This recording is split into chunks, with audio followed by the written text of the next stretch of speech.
Hello, I want to welcome you all to the power of our story. We are a community where veterans, first responders, and all protectors can connect, share their experiences, and heal together.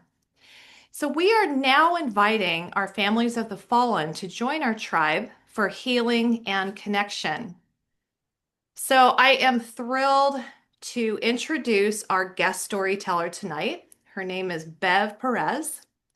And Bev is a former police officer turned grief, trauma, and love coach with a passion for helping others navigate the complexities of mental health. After dedicating a decade to the Prince George's County Police Department, Bev faced a life-altering experience in an active shooter situation, leading to a significant shift in her career. The ensuing journey was fraught with challenges, marked by intense loneliness and deep darkness.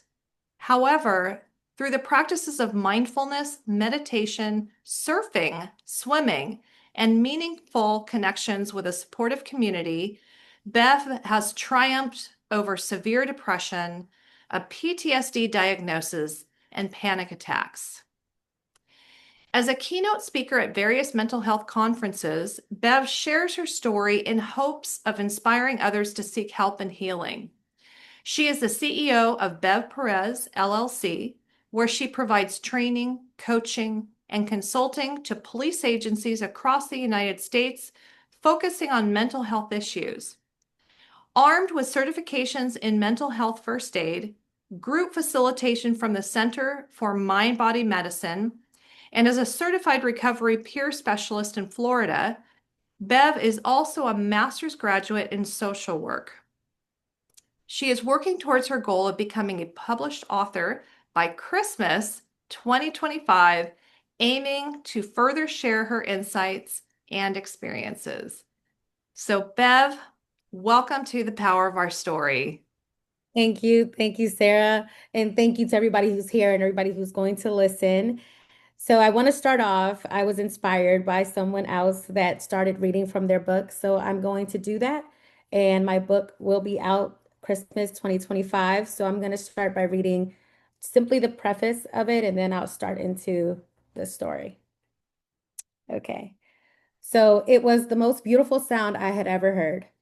Not an unusual or unfamiliar sound, but simply put, it was his sound, a unique sound.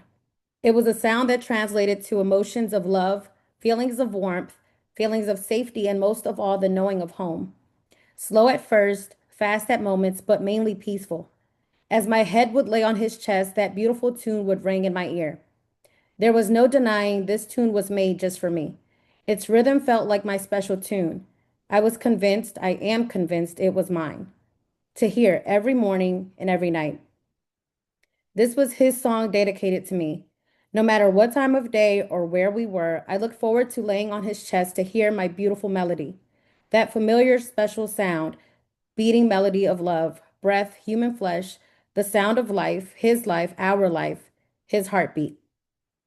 The date is October 19th, 2018. The time is 7:13 p.m. And in the background plays Lady Gaga and Brandy Cooper's Shallow. Along with this beautiful music, I can hear a grandmother playing with her grandkids in the pool behind me. As I face the water, I'm at peace listening to the serene sounds of the intercoastal, staring at the lights across the water, imagining what part of life are those lamps giving light to. The moon is now showering me with natural shine. As I sit here, I can feel the cool breeze and I think to myself, pardon my French, how the fuck did I get here? What am I even doing? More so, where am I heading? To think how far I've gotten, I myself am at all. Somehow, some way, I finally felt motivated to write this book in hopes it reaches all the hearts and spirits it's intended to. Ironically, at this moment, I'm literally beginning a new chapter in my life. Although not sure yet, I know something amazing is on the horizon for me. Life is an interesting thing. At this moment, I want nothing more but to touch someone's life in a meaningful way. Here, I plan on laying out all the words and everything I can so I can release my heart, raw emotions, and true story of love. Whew. Now, where to begin? And that's just the preface of the book. And I'm going to now just officially begin with you all. I started my journey as a police officer at 21 years old. I graduated the police academy at 22. I had one rule, and I was going to stick to my guns on this rule. It was to not date a police officer. It was my personal rule, but I just knew I didn't want to do it. And I have a strong feeling, no matter the profession, that would have always been my rule. However, I did the one thing that I told myself not to do. And by my seventh year, I broke my rule. I was working in Oxon Hill, which is a pretty difficult area here in Prince George's County, and I was a supervisor. I remember getting to the squad for the first time and meeting them for the first time. I'm meeting them at the range. So already they're looking at me like she probably doesn't even know how to shoot. We don't know who she is. Whatever the rumor mill is saying. And I was a good shot. I was confident. I wasn't worried. So I remember getting there, and there was a guy who I knew, and he was going to take my spot as a detective, and I was going to take his position in patrol. And he looks over at me and he says, "Hey, Perez, when I leave, make sure you take care of my rookie." And he points over at some guy next to him. So I look over at the guy next to him, and I promise you, Sarah, it was like the lights of heaven were shining on this beautiful man. And I was just like, oh, and I was like, oh my gosh, he's gorgeous. And so I remember looking at him and I said, "Hey, rookie." And I could see he's panicking, just trying to load his magazine, getting ready to qualify in front of the squad, really nervous. And I'm like, "Hey, rookie." And he looks up at me and I was like, "I'm gonna take care of you." And I gave him like a little wink. And I just remember him looking at me and saying, "Whatever." And he continued working on loading his mag. He was not paying attention to me. What ended up happening afterwards is in order to keep track of the squad, I had a group chat going. Well, the rookie's name, Jakai, he decides to text me outside of the group chat. And I remember he texted me outside of the group chat asking me to go to dinner. And I said to him, number one, never text me outside of the group chat. Number two, no. Long story short, we ended up dating. We ended up dating, and no one on our squad found out because I really wanted to keep that private. However, Jakai was really good at what he did, and he wanted to go to narcotics, which he eventually did get picked up to go to narcotics. Usually doesn't happen until you at least give 3 years, 3 to 5 years in patrol. But he got picked up pretty early because he was really good at it. By that time, people started to find out that we were together. It was no longer a secret. It was our third year together, and on March 13th of 2016, I had a special assignment at our headquarters, and Jakai had a no-knock warrant in Oxon Hill. And it was the strangest thing because he didn't want me to go to work. Like he was like, "Don't go, don't go." And then he looks at me and he says, "I got your ring." And I'm like, "What are you talking about?" He's like, "We're gonna get married." And I'm like, "If that's your way of proposing, then I say yes." And so to me, that was our proposal. I was like, "We're getting married." I'm hearing all the things I ever wanted to hear. It was just like this blissful morning. And we had made plans to go to a family cookout afterwards, but we were hungry. And he said, "Hey, why don't we order from that Peruvian place and I'll drop the food off on the way to my warrant. I'll drop it off at the headquarters for you." And I said, "Okay." Next thing you know, we get dressed and I'm in my marked cruiser. He is now undercover, so he's in a plain, just plain vehicle, plain clothes. And I remember we're at the red light and I look over at him and he looks over at me, and he would always do this little thing, the little rascals wave. So he looked at me like that and I looked back at him. He went right, I went left. He went to go pick up the food so he can come drop it off for me later. I ended up getting to the area where I was going to be working, and I turned the radio on to that area, and I just hear just commotion. It's just chaos. So now I'm tuned in. I'm trying to figure out what's going on. And I heard one of the detectives screaming, "They're shooting at us. They're shooting at us." So at that moment, I immediately do what any of us would do. I knew that I was going to run towards the fight. I then tried to pick up kind of little details of what's going on. And my first thought was, oh gosh, like Jakai's coming. He's going to come drop the food off for me. He's in an unmarked cruiser with no police radio. He has no idea what's going on. So I call him and he answers and he's like, "Hey, babe, I got the food. I'm about to be there." And I'm like, "No, like, don't come."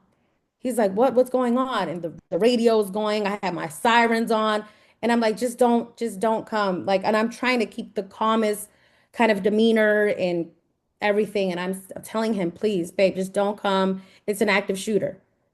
And on the radio, you can hear the screaming, Signal 13 from multiple officers. Signal 13 for us means all hands on deck. It doesn't matter if you're actively working or not. If you're a police officer and you're in the area, you're coming to the fight. So at that point, he heard Signal 13. And I was like, babe, it's a Signal 13. Just please just don't come. He did what any of one of us would have done. Jakai did go towards the fight. I ran an errand prior to, so he ended up getting there before me. What I remember is as I was turning into the street where our headquarters is, I'm still on the phone with him and I'm driving with my other hand and I'm talking to him and I'm like, baby, baby, like I'm trying to get his attention. And through his vehicle and the Bluetooth, I heard 13 rounds. I just heard 13 gunshots. I dropped my phone. We are taught to, we are trained to always drive with our windows down. It was a rainy Sunday. I'm in a Crown Vic, but my windows were down. And that's when I heard him and he was yelling, police, police. And I actually had passed him. And when I looked back this way, I noticed he was laying on the ground. So what I did is I reversed my vehicle as I'm trained to do. I backed up my vehicle. I put it in a 45-degree angle to kind of shield his body. The Crown Vics hold the most metal on the hood, so we utilize that as a shield. I put that in front of him. I took my weapon out. I'm duck crawling back to him as I'm on the radio saying, "Please stop shooting at him. This is a police officer. Where you see the cruiser, please stop shooting at him." At that point, I holster my radio, but I have my gun out. I throw my body on top of him. He's laying there, obviously injured. And when I throw my body on top of him and I'm shielding him, I point my weapon out to see who's firing. And that's when I saw blue. I saw police. At that moment, it's like this knowing feeling. And so I holstered my weapon. The way that I found Jakai is he was laying there, his eyes were rolling back, and he was yelling police, trying to identify himself. And he had internal bleeding. So at this point, he's choking, but he's saying police, like police, police. I'm holding him. I'm on my hands and knees, shielding him. I've holstered my weapon. I'm touching him, trying to see, baby, where are you hurt? And I'm touching him everywhere. And at that point, I just remember looking at him while he's on the ground and he's still kind of trying to identify himself, still choking, and his eyes rolling back. And I looked at him and I said, baby, I got you. Like it's me, I got you. And he just paused for that moment. He stopped yelling and he just looked at me very like calmly, just looked at me. And I was like, baby, I got you. I got you. And then he just closed his eyes. At that point, everybody started to realize kind of what was going on. And my cruiser was right there. So we took everything out of the back seat of my cruiser, put Jakai in the back seat. One of my guys, my boys, he got in the back seat with Jakai, and he's just doing chest compressions on him. And I chose to drive. So I drove for what I felt like the longest 13 minutes of my life to the hospital. However, I knew what I knew, but I had hope. By the time we got to the hospital, I remember once they got him into the emergency room, they're trying to, resuscitate him and all the things. And I've lost it. I'm taking my gun belt off. I'm taking my vest off. I'm punching equipment. I'm like, I told him not to come. I'm cursing. I'm all over the place. One of the nurses says, get her out of here. She can't be like that in here. And I said, when he wakes up, he's not going to want to see you. He's going to want to see me. And then one of my old squad mates, he comes and picks me up and puts me outside. And he's like, Bev, you gotta let them work on him. And at that moment, I promise you, Sarah, I got on my hands and knees and I was like, God, just take me, but not him. Like, he's the better human. And that was just my mindset. And I remember calling my brother, calling my sister, and then they put me in this room and the chief comes and he's like, what do you need? I was like, I need to see Jakai. So he goes and comes back and he says, you know, Jakai is gone. And I lost my mind. What ended up happening is Jakai ended up being the first one to respond on the scene. The guy that was shooting at the station, he's a brother. There's three of them, and they have been a problem. We've gotten calls to their house before for being disruptive and mental health issues. Well, the one brother, he wanted suicide by cop. So he chose to go to the police station on that particular day and just fire his weapon while his two brothers were in a car recording him on their cell phones. And that's when Jakai was the first one to respond. He saw the threat, he saw the suspect, so he jumps out of the car, and the Bluetooth is connected to his cell phone. As he's jumping out the car running, he's also shooting at the guy, but running for cover. That's what I heard, the 13 rounds. Out of the 13 rounds, one of them struck the suspect. He had a big belly, so the bullet went through and through, put him down, allowing officers to come out, one of which saw Jakai running and mistook him for a suspect and fired at him. The bullet hit Jakai on his side, and it was a long gun. When bullets enter, they look for exits, and it just bounced all inside his body. The bullet never exited, and that's why it was internal bleeding, and I couldn't find where the wound was. So by that point, the last thing I remember is getting out of the hospital, going to Baltimore, which is where they take officers or anybody for severe trauma. And I remember going up to the whatever level, and his entire narcotic squad is there. As the nurse is prepping him, I see the flag. She, puts the flag over top of him. There's two of our guys in their class A's. Once an officer dies, we never leave the body until it goes under. There's always somebody with him. So the two officers were already standing there, and it just really felt like an outer body experience because you see it, but you don't think it's going to happen, here. And at that point, the nurse said to everybody, "You guys can come now and say goodbye to him or say, whatever. Normally everybody walks around." And it was like the seas. Everybody just opened up and made a space for me. And I don't remember this part, but apparently I went and I said to him, I got close to his face and I said to him, "I'm going to be with you soon." And one of my friends heard that. And they started like a suicide watch with my family because they knew that I was on a mission. I was on a homicidal and suicidal mission, and I can admit that now at the time. What transpired from there, I did have a suicide attempt in September of 2016. I remember just seeing his body at the hospital and just kissing his eyes, kissing his nose, his mouth, his cheeks, and just telling him, "You gotta wake up. Like, you gotta wake up."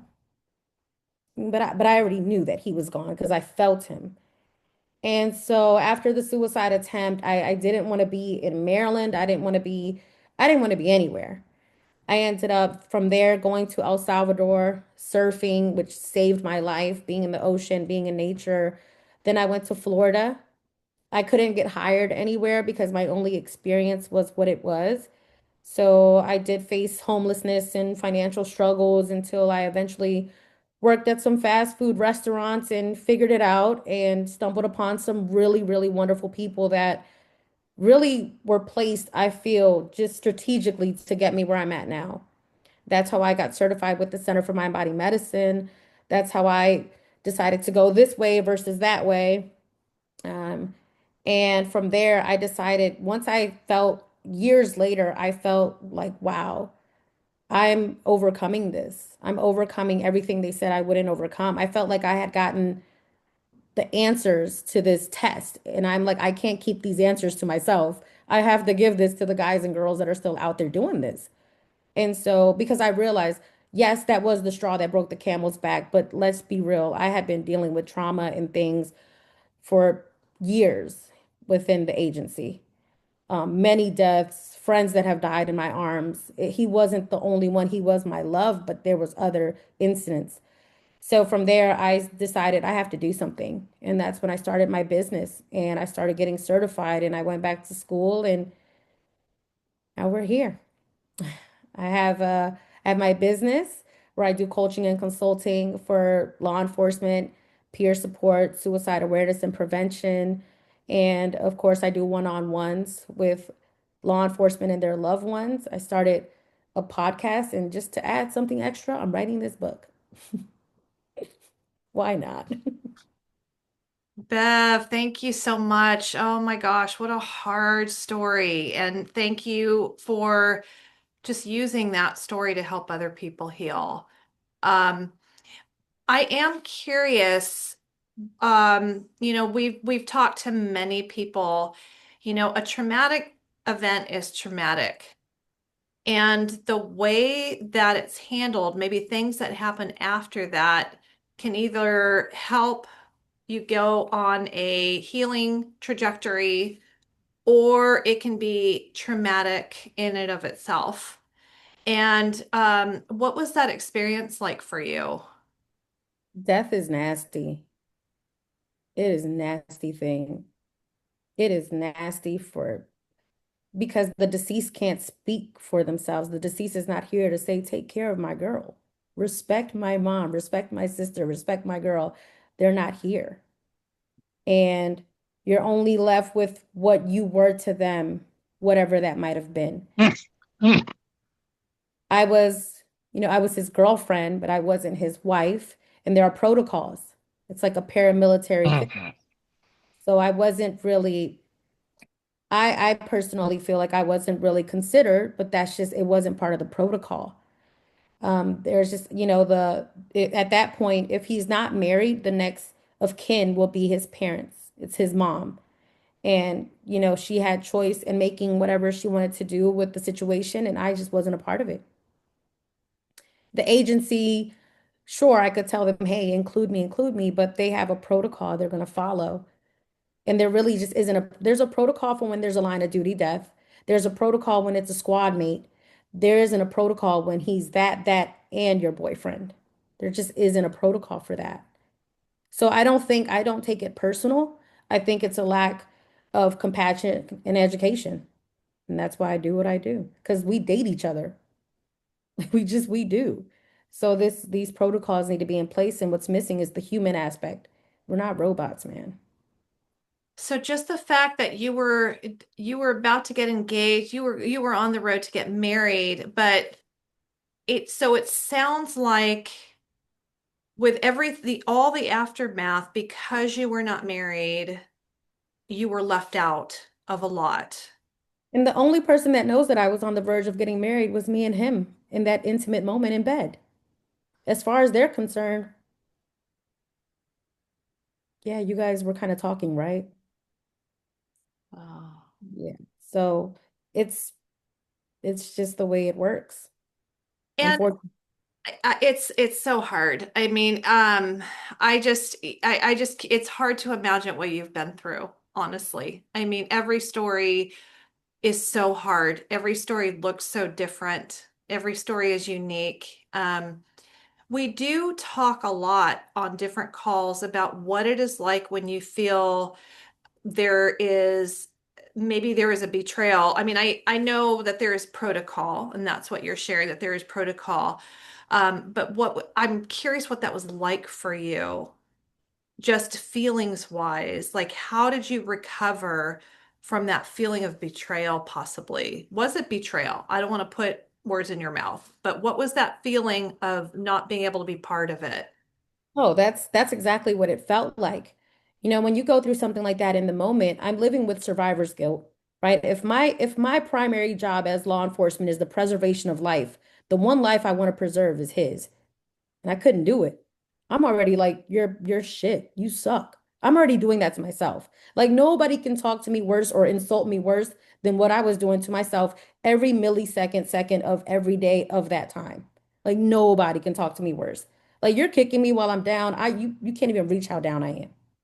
So I'm already survivor's guilt.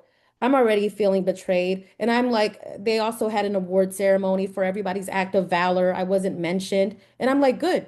I shouldn't because I couldn't save them. You're right. I suck. So that was my mindset. I was kind of believing it and accepting it. And it was just pushing me more and more towards, you know what? I'm not going to be here long anyway. Oh, I didn't want to live. So it was just kind of contributing to that very dark, nasty place. And I don't want anybody to feel the place of suicide because that's a very nasty place. The way you talk to yourself and think about yourself, it's nasty. And I don't want anybody to go there, which is why I do what I do too. So that's what I was feeling. I was feeling all those things. And it wasn't until years later, 4 or 5 years, when I'm in Florida and I'm doing like a forgiveness meditation, something that I never thought I would have done. Pardon my French again, but I was like, I'm not doing this hippy dippy shit. I'm not doing it. I did it. I loved it. It works. It just does. It's been known to work for years. And it worked for me. It doesn't work for everybody, but it worked for me. I did the forgiveness meditation and I forgave. I gave all that hate away. Like, man, and now prospectively looking at it, emotions were high. Everybody responded the best they could in a very chaotic situation. I don't take it personal at all from nobody. And I don't feel betrayed anymore now. I just feel like it was what it was. It was chaotic, it was messy, and things get messy in death. yeah. But it's okay. If anybody wants to come talk to me that's still on or remembers that day or was a squad mate of mine, I'm super approachable now. Come talk to me. I'm good with it. Yeah, thank you so much for sharing. I do want to get a few more things on this recording before we have a discussion because I think they're so important. So, what I am hearing you say is it sounds like you have forgiven, that it was just a terrible accident. It sounds like it was messy. The protocol as it was in place did not include you. Right. So I think you can be completely forgiving right now, and things were what they were. But I'd love to know, looking back, what could have made this experience different for you? Empathy. Empathy.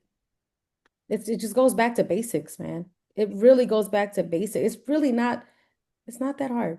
Yeah, but it becomes hard because there's image, there's right because now you're talking about a blue on blue, like a police officer on police officer shooting. They're thinking about image, they're thinking about the news media, they're thinking about how can we still look like standard police department to DOJ. They're thinking all those logistic things, but nobody's thinking empathy about the human aspect of what just happened here.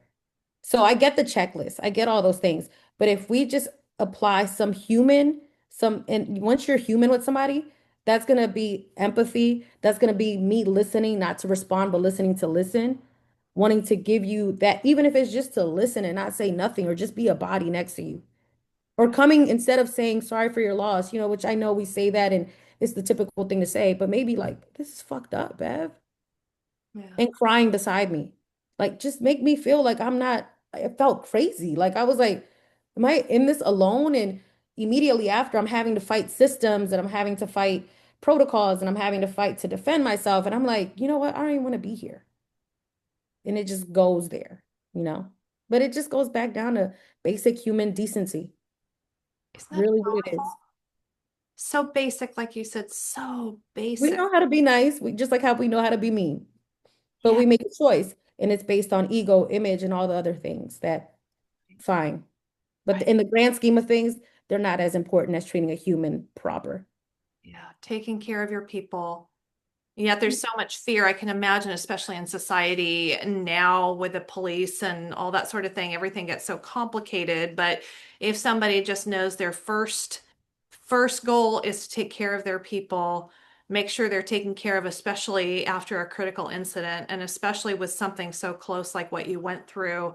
Um, it is so hard, and yet it is so great that you could be saving so many other lives because you're refurbishing your own story, as Scott Mann always says. Give him the credit of that word. I love it. Gosh, this is a Bev. I'm so sorry that you went through all this. It's just hard to imagine what that was like for you. Um, and I also want to just now thank you for coming on. I'm going to shut off Do you want to say any last words for anybody who's watching the recording? Because we have really deep conversations after our storyteller shares, but it's not to be recorded. So, what would you like to end this time with? I always want to say my words are mine. They're not reflective of any agency or department. This is Bev talking unapologetically from her journey, what I went through. And whenever I do this, my goal is not to hurt, is to help. So if anybody was offended or is upset, please reach out to me. I'm an open book. Sarah, I know you're going to put my information out there, but it's all love. It has to come back to love. And that's all I'm trying to spread here. And thank you for having me and anybody who listens. Please reach out to me if you need somebody to talk to. Well, thank you. That's true courage right there. That is Yeah, true thank you. courage. Thank you so much, Bev.